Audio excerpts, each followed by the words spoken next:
We've had a question come in about farming cooperatives and regional cooperatives. We're going to answer that. They want to know how can they leverage a cooperative to reach more customers, to get better pricing on their products inside their business, inside their farm business, buying at a better rate, and then ultimately to improve the management of running their farm. I'm Justin Hitt with Prosperity Homestead, and we're going to talk about why you should consider a farm cooperative. Now, there's different kinds of cooperatives out there. There's Southern States, which is a cooperative that helps you reduce your costs as far as buying products and services that you need on the farm, including feed. A lot of your feed stores will have volume discounts. A cooperative will help you get access to volume discounts.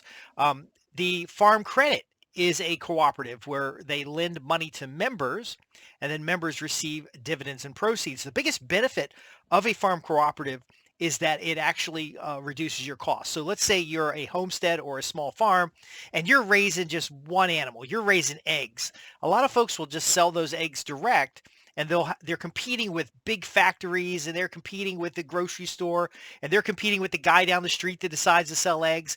And so they're going to have a fixed price when it comes to what they can sell eggs for. $5 a dozen, $4 a dozen, depending on where you're located. And they're going to have their own marketing costs, and they're going to have their own feed costs, and they're going to have their own equipment costs, and they're going to have to find financing because maybe you need to get a bigger coop and you've got to get materials for that. If you want to sell eggs and make enough money to cover the cost of your chickens and at least the eggs that your family consumes, the only place you really have to gain a margin is to lower your costs. So one way to lower the cost is to get better prices on feed, to get better prices on insurance, to get better prices in other areas of the business, or also to understand the educational side, which is how are we structuring our homestead, or how are we structuring our business. See, if the IRS sees that your egg sales are making money, and they are not and you're trying to write off the expenses of operating a farm, and you're actually selling those eggs at a loss in order to reduce taxes for a full-time income, the IRS isn't going to be happy with that, and they're likely going to declare you a hobby farm because you don't have the right record keeping, because you don't have the right memberships and associations, because you aren't established, and now they're judging you on a commercial farm level, and you just don't have the scale. All you're doing is selling eggs. But let's say you're selling eggs, the neighbor is selling meat, the neighbor down the street is selling hay and other materials, and not one of those farms has enough activity or the overhead and compliance to maintain the compliance that's necessary. But you guys form together as a partnership, or you form together as a cooperative, and now you set up a farmer's market or stall. See, a farmer's market is a type of cooperative. And so you guys get together. Now you can start saying, hey, look, I'm buying feed down at so-and-so's. And if we put our feed buys together, we're going to get the next tier of discount pricing. So now you can open your margin up a little bit. There's a situation where, you're tired of people coming to your house. Now you got the farm stall. You put a couple teenagers out there to manage the farm stall. The structure matters, but the structure costs additional overhead. So the benefit of a cooperative is that you can centralize management, or you can share the cost of management. Another factor is marketing. You're selling eggs at the end of your street. Nobody but your neighbors know about it, but you know that you'd enjoy doing this. Maybe you're going to build up to be a retirement income. You're still doing your full-time job, but this is something the kids are doing, and it's something you could do together, and it's a family business coming together. I like how Amish communities will set up, they'll get a shed and they'll turn it into a barber shop because it's something the kid can learn so that the kid has skills, and then they'll sell eggs out of it. They'll sell the tomatoes, and they'll sell the local stuff as a cooperative working together in order to really save on a lot of the costs that you're when you're competing against these factory farms. So there's also marketing and business development costs. When it comes time to let people know beyond the immediate scope of your business that you exist, because you're not going to survive on happenstance, the creation of brochures, the creation of a website.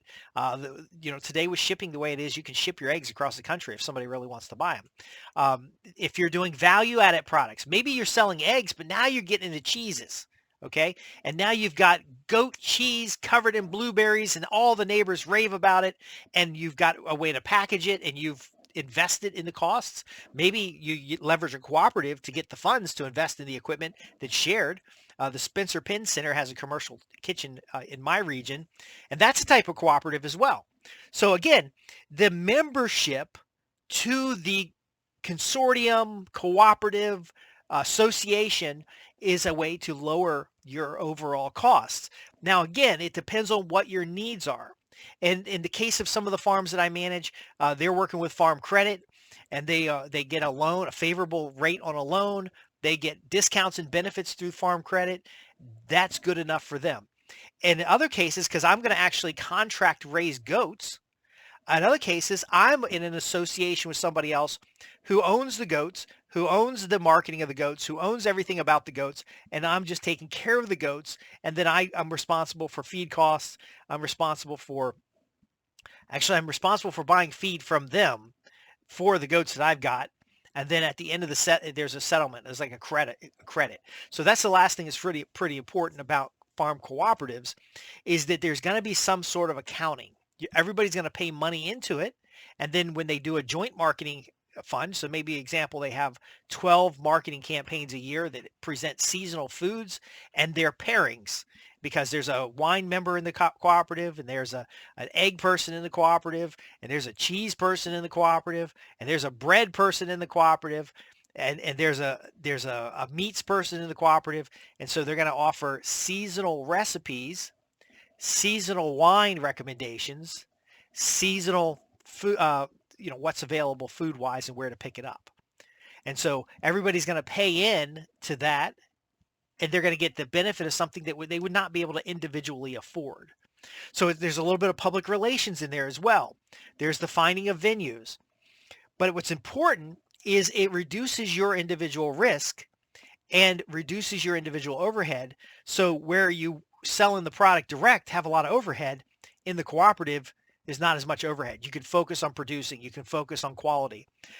There's other benefits too. So if you're working with a farm management cooperative, there could be centralized record keeping, animal counts, inspections or quality assurance, and other compliance related elements. Now this is if you're a little bit larger and your small farm has 2 or more products. So your small farm is running, goats and sheep, or it's running cows and chickens.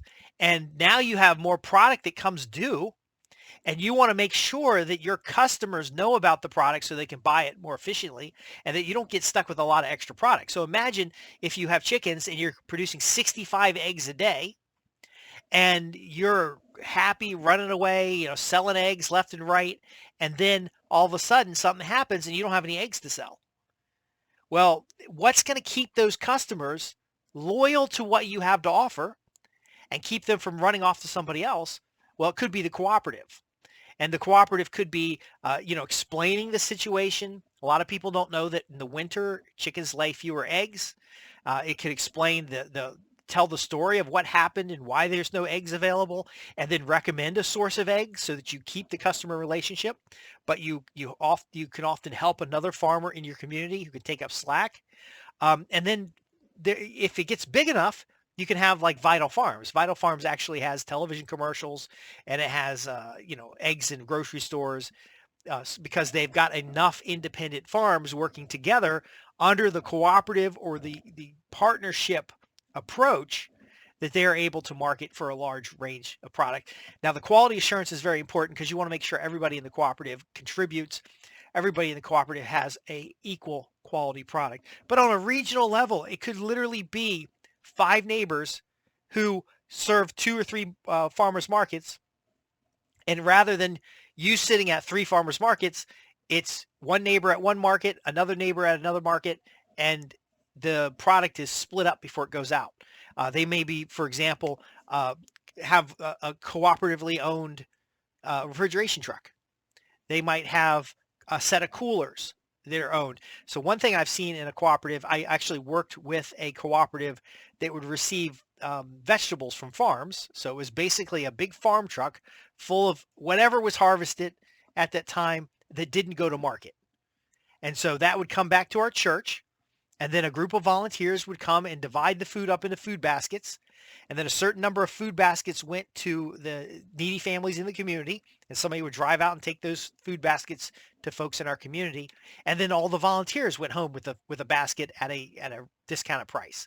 So we ended up getting for like $10 4 bags of groceries. I know, you know, this was a while ago, but do you see how this works? So you can use a cooperative to get rid of surplus product that can't make it to market. I've seen a cooperative that at the end of a tomato harvest, they combined all they respected the tomatoes, combined all their tomatoes, and then went to a commercial kitchen and just those ladies canned to their heart's content. They were socializing and canning, and they ended up with hundreds of jars of tomatoes, which they then divided equally among those who worked that day. I think it was based on the number of hours that you were there, and so everybody got a certain number of cans for the hours that they were there, and then everybody was happy. They went home happy. Now, what kind of challenges can you have with a farm cooperative? First off, you got to find really good members. You got to find people who are complementary to the audience that you serve. And the audience is actually more important than the products you deliver, because the cooperative or the association can keep that audience together. And if you're at the farmer's market downtown, it can send all the people to the farmer's market downtown. If suddenly something happens, you're at a new farmer's market location, you can send everybody to the next farmer's market location. The cooperative acts as a traffic monitor to make sure that not only we have good products and services to the clients or customers, but it manages the relationship with the customers so that you always have a good relationship with those customers. But if somebody in the partnership or the cooperative doesn't perform, then you haven't lost the big chunk of customers, because there's a consistent branding, there's consistent communications. We're not replacing the farm, but we're facilitating the farm's ability to move product and service. There's elements of management that are important. If you have a shared cooperative that uses contract farming, and let me explain what that means. Maybe you have like a big farm, and the big farm does cattle, okay, because that's a very capital intensive operation. And you just happen to have 50 acres of grazing land, but you don't want to have the ownership of the cattle, because the ownership of the cattle is a high capital expense going out.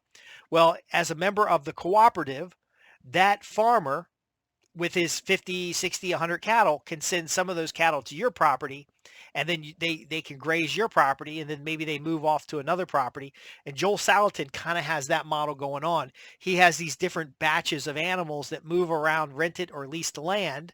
And so there's no cooperative arrangement where there's a upside share. He's leasing the land. But by leasing the land, those who participate can continue their agricultural discount or their agricultural tax rates, as well as have deductions associated with fencing and other things that we've talked about. And I could go on, but to answer the gentleman's question, you should consider a farm cooperative, especially if you're competing with market prices and you need a way to lower your costs. If you are not doing the management that's required by the USDA when it comes to record keeping, or by your local health department record keeping, like, for example, you're not keeping track of breeding schedules, a cooperative can help take care of that, because you can have members of the cooperative, all they do is bookkeeping. If you're tired of high medical bills, a cooperative can help you negotiate with the veterinarians, or otherwise secure access to veterinarians. I know in a lot of rural areas, there'll be one or two veterinarians, and that vet, just getting them to your farm, you almost want to go to vet school because it would have been easier. And then finally, your cooperative is a source of marketing funds, because if each person's putting in $100 a month, $200 a month into marketing, you're going to get the benefit of thousands of dollars in marketing. And then there could be list building, audience curation. There could be public relation around the wonderful things that you're doing at your farm. And then, of course, all of this further evidences that even though you have less than 50 acres, and my CPA tells me the IRS really prefers people to have 50 acres or more if they're going to be considered as a commercial farm. But if you only have like 25 acres or 10 acres, but you're with a cooperative that has hundreds of acres, you could justify that you're, as a member of the cooperative, demonstrating your commercial farm activity, and therefore it's not a hobby farm, and therefore you should be eligible for the business the different tax rate for businesses, the different taxing and funds related to your farm itself.